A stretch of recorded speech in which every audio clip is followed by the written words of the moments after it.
যমজ বাচ্চা কেন জন্ম নেয় জানলে অবাক হবেন। সাইয়েদনা আলী রাদিয়াল্লাহু তাআলা আনহু এর সমাধান দিয়েছেন। আমাদের দেখবেন সমাজের মধ্যে বহু সময় দেখা যায় অনেকেরই যমজ বাচ্চা হয়। এই সন্তান দানের একচ্ছত্র মালিকানা কিন্তু আল্লাহ রাব্বুল আলামিনের। আল্লাহ রাব্বুল আলামিন কাউকে পুত্র সন্তান দান করেন, কাউকে কন্যা সন্তান দান করেন, কাউকে আবার যমজ সন্তান দান করেন, আবার কাউকে সন্তানই দান করেন না। আল্লাহ রাব্বুল আলামিন নিজেই এই কথা বলে দিয়েছেন।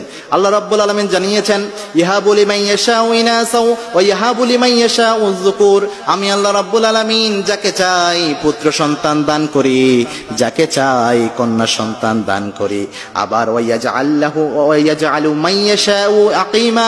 আমি আল্লাহ রাব্বুল আলামিন যাকে চাই নিঃসন্তান করে তাকে আমি আল্লাহ রেখে দেই, সন্তানই দান করেন না আল্লাহ। এমন বহু মানুষ রয়েছে, এটা আল্লাহ রাব্বুল আলামিনের ইচ্ছা।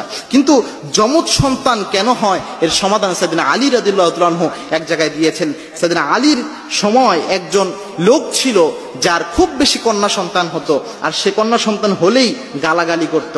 একদা ওই লোকটার সর্বশেষ যে সন্তানটা হয় সে সন্তানটা যমজ সন্তান হয় এবং দুইটাই কন্যা সন্তান সে জন্মদান করে তার স্ত্রী।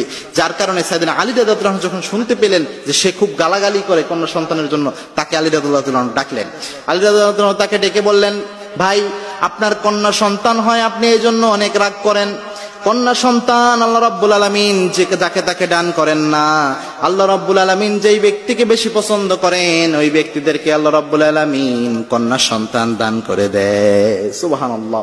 আবার বিশ্বনবী সাল্লাল্লাহু আলাইহি ওয়াসাল্লাম নিজে জানিয়েছেন, যেই ব্যক্তিকে আল্লাহ রাব্বুল আলামিন একটি কন্যা সন্তান দান করলো, ওই কন্যা সন্তানকে সুন্দরভাবে লালন পালন করলো, কন্যা সন্তানকে ভালোভাবে প্রতিপালনের জন্যই আল্লাহ রাব্বুল আলামিন তারে জান্নাতে বানিয়ে দিবেন। সুবহানাল্লাহ। সুতরাং কন্যা সন্তান যে হয় এটা আল্লাহর নিয়ামত। আর যাকে আল্লাহ দুইটা কন্যা সন্তান যমজ ভাবে দান করেন, এটা হচ্ছে আল্লাহ রাব্বুল আলামিনের যে জান্নাত দান করবেন ওই ব্যক্তিকে সুসংবাদ স্বরূপ। এই জান্নাতটা আরো বেশি শক্তপোক্ত হয়, আপনার সুসংবাদটা শক্তপোক্ত হয়। ওই ব্যক্তিকে সাইয়েদনা আলী এটা বুঝালেন। দেখেন আমাদের সমাজে কিন্তু এই যমজ কন্যা সন্তান নিয়ে বা যমজ সন্তান নিয়ে অনেক ভাইব রয়েছে।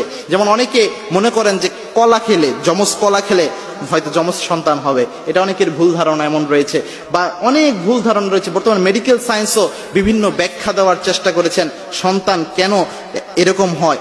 বর্তমান মেডিকেল সায়েন্স যেটা প্রমাণ করেছে, একাধিক ভ্রূণ যদি কেউ ধারণ করে, কোনো মায়ের গর্ভে ধারণ হয়, তখনই যমজ কন্যা সন্তান হয়, যমজ সন্তান হয়।